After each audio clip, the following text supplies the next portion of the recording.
आत्मनिर्भर होकर जीना। जब आप सेल्फ डिपेंड होते हैं तो उस समय आपको किसी पर डिपेंड होने की जरूरत नहीं पड़ती। इंतजार करते रहते हैं ना लोग, बेटा आएगा उससे ये काम करवाएंगे, फलाना काम करवाएंगे, नौकर आएगा उससे ये काम करवाएंगे। हम सबसे डिपेंड होते रहते हैं, सब पर निर्भर करके जीते हैं। जब आपको किसी पर आप निर्भर है ही नहीं, आप अपना काम खुद कर रहे हैं, तो आप देखिए उस समय के काम करने का आनंद अलग है। आपके पास चीजें भी उतनी है जितने में आप अपना काम चला सकते हैं। और फिर साधना का एक प्रकार ये भी है कि आपको एक तप कराया जाता है कि जैसा वातावरण आपको दिया जा रहा है उस वातावरण के बीच में आप इस तरह से रहें कि जैसे आप अपनी समृद्धि में रह रहे हैं, खुशहाली में रह रहे हैं। भले ही आप छोटी सी झोंपड़ी में रहें या बड़े मकान में रहें, लेकिन रहें इस तरह से कि आप सुविधा में हैं। क्योंकि हर पल तो आप दुविधा में होते हैं, असमंजस में होते हैं, परेशानी में होते हैं। मैं रहूं तो आराम से रहूं। हम लोग जो बुलाते हैं ना लोगों को साधना के लिए, पहाड़ों में बुलाते हैं, मनाली का वो स्थान जो साधना धाम है, तो लोग पहले आना चाहते हैं लेकिन फिर पूछेंगे वहाँ क्या क्या है, क्या बना हुआ। तो आखिर में उनका पॉइंट क्या होता है, वहाँ का चित्र वगैरह भेजिए। कोई बाहर से देखने में झोंपड़ी वोपड़ी तो नहीं लगता, और अगर झोंपड़ी जैसा हो तो फिर एक बात और बताइए, अंदर सोने के लिए 5 स्टार सुविधा है क्या? सोना ठीक मिल जाए। और लोग गए वहां, वो जाति जो वहां रहे तो अंदर कमरे बहुत बढ़िया थे। उसके बाद में फिर वो दिन में घूमते घूमते बोले एक बार रसोई और देखने की इच्छा है। अब 1 बजे भोजन मिलना था तो 12:30 वो पहुंच गए। तब जब वहां देखा कि मशीन से रोटियां फूल के तैयार हो रहे, फूली फूली रोटियां मिल रही हैं, बोले बहुत अच्छी साधना होने वाली है। यहाँ तो खाने को ठीक मिल रहा है, आराम बहुत अच्छा मिलेगा। बाकी आगे जो है आंखें बंद करके जब बैठाएंगे देख लेंगे, लेकिन चैन से सोना मिल जाए, रोटी बढ़िया मिल जाए। उसके बाद बोले घूमने फिरने के लिए भी सुविधा है क्या? टैक्सी वैक्सी मिलती है, आपकी गाड़ियां वाड़ियां होती हैं। वो साधना तपस्या करने गया हुआ है आदमी, आप जरा सोच के देखिए। साधना करने गया हुआ है और जिस समय उसको रात्रि में पता लगा गरम जलेबियां भी मिलती, बोले साधना बहुत बढ़िया, सफल हो जाएगी अब तो। और जिस आदमी को हमने ये काम दिया हुआ वो भी बड़ा कमाल का है। वो कहता है जी हमें लोगों की साइकोलॉजी का पता है। उनको जो है रोज बदल बदल के किस दिन हलवा मिल जाए, किस दिन जलेबी मिल जाए, और किस दिन खीर वीर भी साथ में खाने के साथ मिल जाए।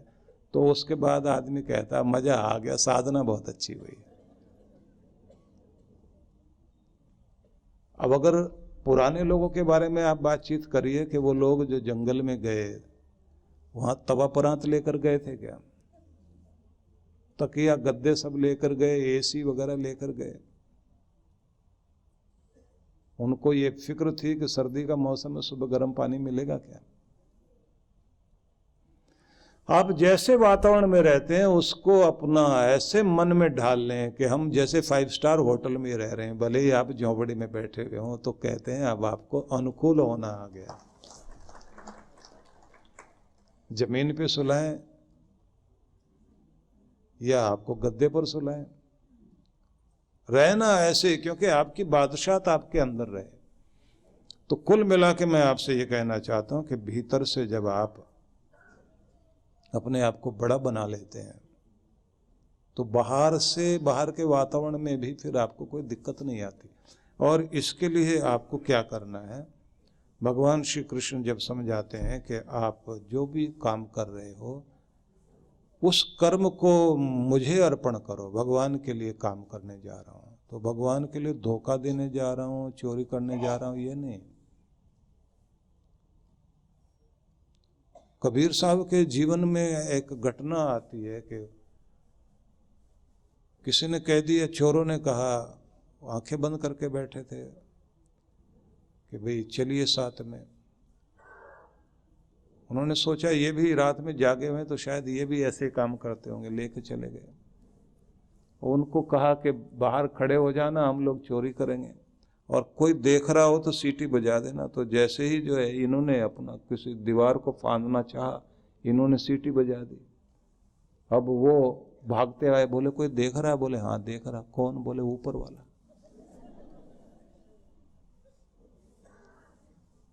पहले तो उन्होंने झांक के देखा, शायद ऊपर ही कोई हो। तो इन्होंने कहा कि ऊपर किधर? बोले इधर। बोले इधर तो कोई दिखाई नहीं दे रहा। बोले दिखाई तो मुझे भी नहीं दे रहा, लेकिन अंदर महसूस हो रहा है कि वो देख रहा है। बोले कौन है? बोले वही जो सबको जन्म देता है, भगवान। अब उसके बाद उन चोरों ने माथा फोड़ लिया अपना, माथे पे हाथ मार मार के किसको लेके आ गए। ये तो चोरी कर ही नहीं सकता, क्योंकि जिस आदमी को हर पल ये महसूस हो रहा है कि मेरा ईश्वर मुझे देख रहा है, ना वो किसी को ठग सकता, ना किसी का कुछ छीन सकता, क्योंकि उसे तो हर पल ये लगता है कि मेरा प्रभु मेरे साथ है, वो मुझे देखता है, मेरे कर्मों को देख रहा है। मुझे कुछ भी करना है तो अच्छा करना है, बुरा नहीं करना। और जब बुरा नहीं करेगा तो उसका प्रत्येक कार्य पूजा बन जाएगा। अपने कर्म को ही पूजा बना लेना है, पूजा को कर्म धंधा नहीं बनाना। पूजा कर्म धंधा बन गया तो फिर तो उसमें भी बिजनेस दिखाई देगा। तब तो यजमान को देखकर मंत्र बोलते समय भी आदमी को ध्यान आएगा, अगर मोटा पैसा मिलने वाला तो मंत्र बहुत देर तक बोलेगा आदमी, और अगर लगेगा कि ये तो देगा ही कुछ नहीं है तो एक मंत्र बोल दे, कहे कि यजमान काम पूरा हो गया। इसलिए निवेदन है कि जो करते हो भगवान को ध्यान में रखकर, जो खा रहे हो भगवान का प्रसाद, प्रसाद में भी ये ध्यान रखना। जो एक पंक्ति कही जाती है कि हे ईश्वर हमें वो बुद्धि दे, यदि हम वो ना कर सकें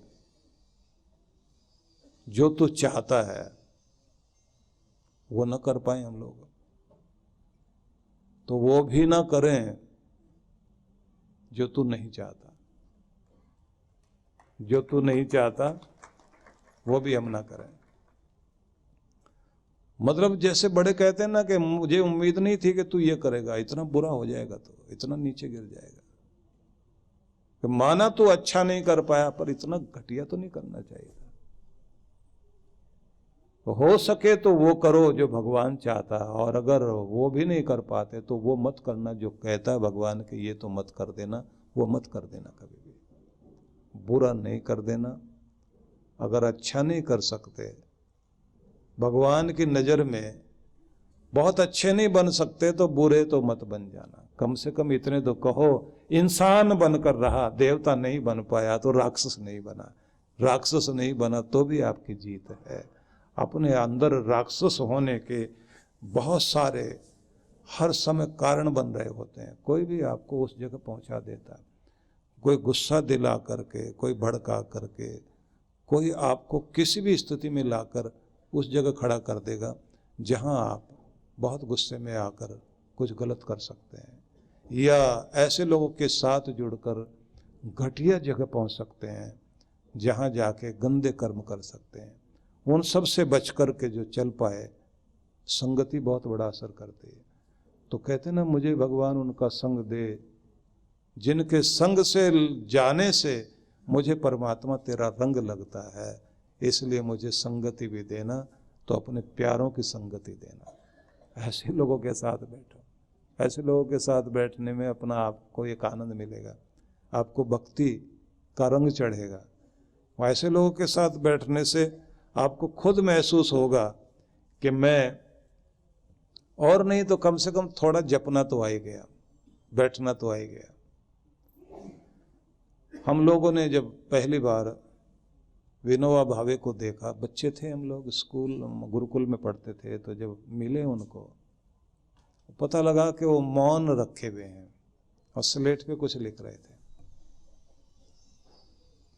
तो बाद में हमारे साथ जो प्रिंसिपल गए थे, उन्होंने लिख के उनको दिया कि विद्यार्थी आए हैं, इनको आप कुछ उपदेश करिए। उन्होंने स्लेट पर एक वाक्य लिख दिया, और वो वाक्य भी इस तरह से वो लिखते थे एक शब्द लिखा, उसके बाद आगे उसको प्लस करके दूसरा आगे लिखा, उसके बाद आखिर में जो जोड़ आता है वो लिखा।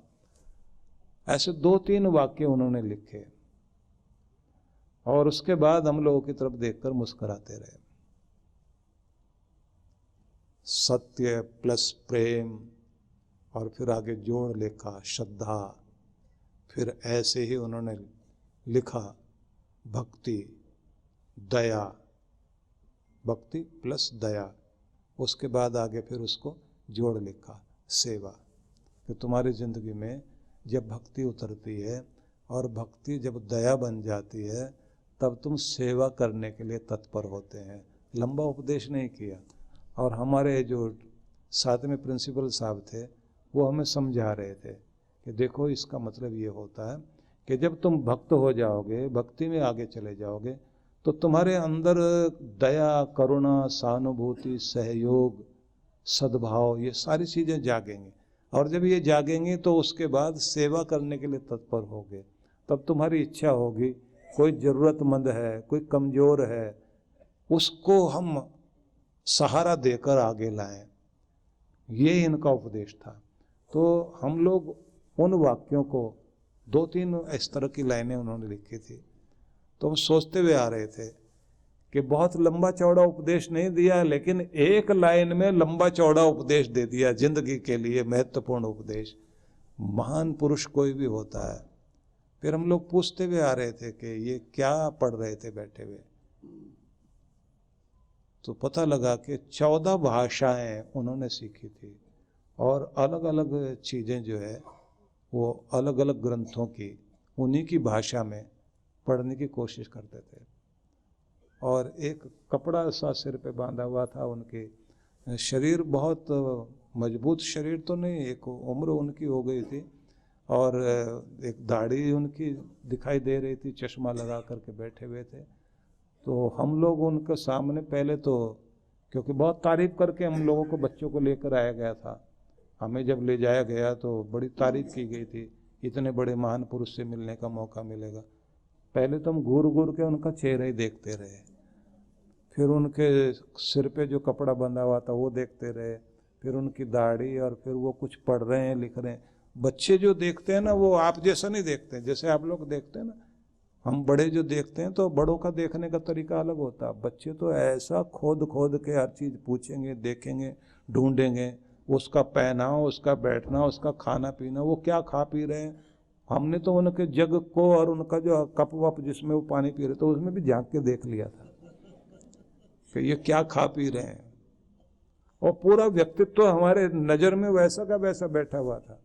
और अब जब हम लोग जो है पवनार आश्रम में गए, इधर उनको, उनका पूरा व्यक्तित्व बाद में देखा, जब वो नहीं रहे बड़े होने के बाद में, तो समझ में आया कि एक व्यक्ति अंदर से कितना बड़ा था, कैसे जिंदगी जी करके गया।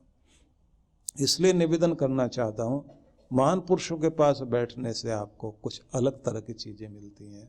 भगवान कह रहे हैं कि जो तुम करते हो, जो खाते हो, जो हवन करते हो, यहाँ तक कि जो तुम दे रहे हो, किसी का देना लेना भी तुम्हारा, भगवान को अर्पण कीजिए। मतलब ये कि परमात्मा, मैं जो दे रहा हूँ, मैं खुद पाने की भावना से नहीं दे रहा हूँ, मेरे पास तुम्हारे दिए को तुम्हारी सेवा में अर्पित करने का एक अवसर है।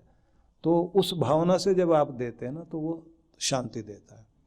जब आपका देना जो है वो प्रदर्शन वाला बन जाता है, तो फिर वो देना देना नहीं रहता।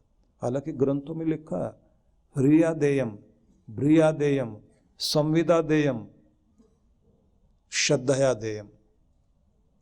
देने की बात आए तो कहते हैं श्रद्धा से तो देना ही चाहिए, संविदादेयम, समझदारी से दो, ह्रियादेयम, शर्म से भी दो, कि शर्म आनी चाहिए, इतना भगवान से पाया और उसके बाद भी देने को तैयार नहीं, कम से कम शर्म तो करो। इतना इतना तुम्हारे पास उस मालिक ने दिया है, और दिया है खुश होकर के। तुम्हें आज अगर राज करा दिया भगवान ने, तो तुम भी ये कोशिश करो कि कम से कम किसी को जीने का अधिकार दे सको, किसी का भला कर सको, किसी के आंसू पहुंच सको। तो कहते लज्जा से भी दो। और फिर एक भ्रियादेयम, भय से भी दो, डरो। क्यों? क्योंकि कटोरे बदलने में भी देर नहीं लगाता। मेरे हाथ का तेरे हाथ में न पहुंच जाए, मांगने वाले जैसी स्थिति तुम्हारी ना हो जाए, बेबस जैसे वो खड़ा हुआ कहीं तुम ना हो जाओ। अगर किसी की बेबसी पर तुम्हें तरस नहीं आया तो हो सकता है कभी ऐसी स्थिति आ जाए कि तुम बेबस हो और फिर तुम्हारे ऊपर किसी को तरस ना आए। देना तो चाहिए ही चाहिए, लेकिन ये कहते हैं दो, लेकिन अर्पण मुझे करो। भगवान कहते हैं मेरे अर्पण कर दो, कि परमात्मा तेरा दिया तुझे दे रहा हूँ, मतलब तुझे ही अर्पण कर रहा हूँ, तेरे चरणों में चढ़ा रहा हूँ, ये तेरे दिए हुए फूल तुम ही अर्पण कर रहे हैं।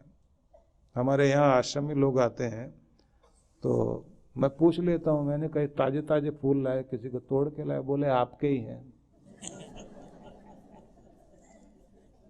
यहीं से तोड़े हैं। पूछा था किसी से, बोला आपका है तो क्या पूछना, अपना ही तो है। बड़ी चालाकी की भाषा बोल के आते हैं, लेकिन फिर भी भावना तो ये जरूर होनी चाहिए कि मेरे पास जो भी कुछ है तेरा दिया हुआ है, इसमें मैं और मेरा कुछ नहीं, सब तेरा ही तेरा है। कहते हैं ये समर्पण आपको जो है आगे ले जाता। और इसी में कहते हैं शास्त्र में जो विधि पूर्वक दान, तप, चांद्रायण, व्रत और आत्म संयम आदि जो भी चीजें कही गई हैं, उसके बदले में मुझे ये मिले, ये भावना न रखकर ये सब भगवान मैं तुझे अर्पित करता हूँ, ऐसा कहकर बो दीजिए उसकी जमीन में, और फिर वो कई गुना बढ़कर आपके खाते में जमा होगा। ऐसी स्थिति आने वाली है। परम पूज्य सद्गुरुदेव श्री सुधांशु जी महाराज एवं डॉक्टर अर्चिका दीदी जी के पावन सानिध्य में विराट भक्ति सत्संग दिनांक 5 से 8 दिसंबर 2024 कार्यक्रम की रूपरेखा। 5 दिसंबर शुभारंभ, समय सायं 4:30 से 6:30 बजे। 6 से 8 दिसंबर प्रातः 9 से 11 बजे, सायं 4:30 से 6:30 बजे। विशेष मंत्र दीक्षा 8 दिसंबर प्रातः 12 बजे। स्थान श्री राम लीला मैदान, घंटाघर, गाजियाबाद, उत्तर प्रदेश। आयोजक विश्व जागृति मिशन, गाजियाबाद मंडल। संपर्क सूत्र। आप सब परिवार सादर आमंत्रित हैं।